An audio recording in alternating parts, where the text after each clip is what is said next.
مسؤولينta xukuumadda Soomaaliland iyo hay'adaha caalamiga iyo kuwa Sacuudiga ayaa markab sida 127 qof oo Soomaali ah oo ka soo qaxay wadanka Yemen ee ay dagaaladu ka socdaan oo ay hay'adda IOM oo kaashanaysa hay'adda boqorka Sacuudiga ee mucaawanooyinka ee boqor Salmaan oo ku maalgelisay mashruucani $10 milyan oo dollar dadkaasi lagaga soo daadguraynayo wadanka Yemen markabkan ayay soo kireysay hay'adda IOM waxaana uu ka soo shiraacday dekada Cadan waxaana dekada Berbera ku qaabilay mas'uuliyiintaasi oo ay wehelinayeen maayirka Berbera iyo barasaabka gobolka Saaxil agaasimayaasha guud ee wasaaradaha dakhliga iyo dib u dejinta ee Soomaaliland taliyayaasha ciidamada xeebaha iyo socdaalka ee Soomaaliland barasaabka gobolka Saaxil iyo mas'uuliyiinta hay'adda boqorka Sacuudiga ee Salmaan iyo hay'adaha IOM iyo UNHCR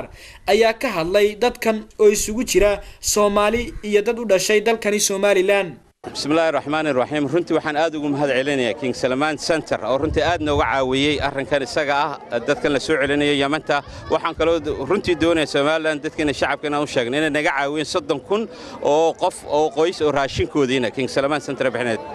wixii Soomaaliland darana aan qaabili doono wixii gobolada kale u dhashayna insha Allah xiriyo loo sameeyay lagu hayn doono inta laguna xanaanin doono انت قبلوا دي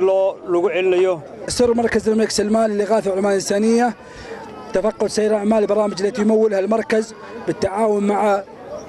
منظمة الهجرة الدولية ومفوضية السامية لشؤون اللاجئين والتي نفذها في جمهورية أرض الصومال.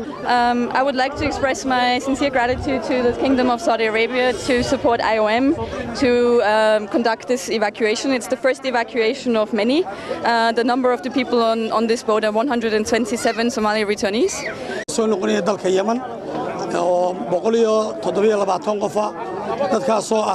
We are here today together with the Somaliland government authorities and IOM to receive the first group of Somali returnees. boqorka Sacuudiga Malik Salman caawimada uu siiyay dadka masaakiinta ah ee soo noqonayay kaasi Soomaalinimo walaalnimo oo muslimnimo in loo soo dhaweeyo dalkoodina loo gaarsiiyo dadka ka soo noqday dagaaladaasi ayaa lagu nasiyay xarunta qaxoontiga ee Berbera sidoo kalena dadkii hore uga soo qaxay wadankaasi ayay hay'adda IOM uga furtay hotel al-Hayaat ee Berbera tababar lagu barayo aqoonta ganacsiga yaryar ee noloshooda ay ku dabarayaan. Cabdikariim Saciid Saalax, Home Cable TV.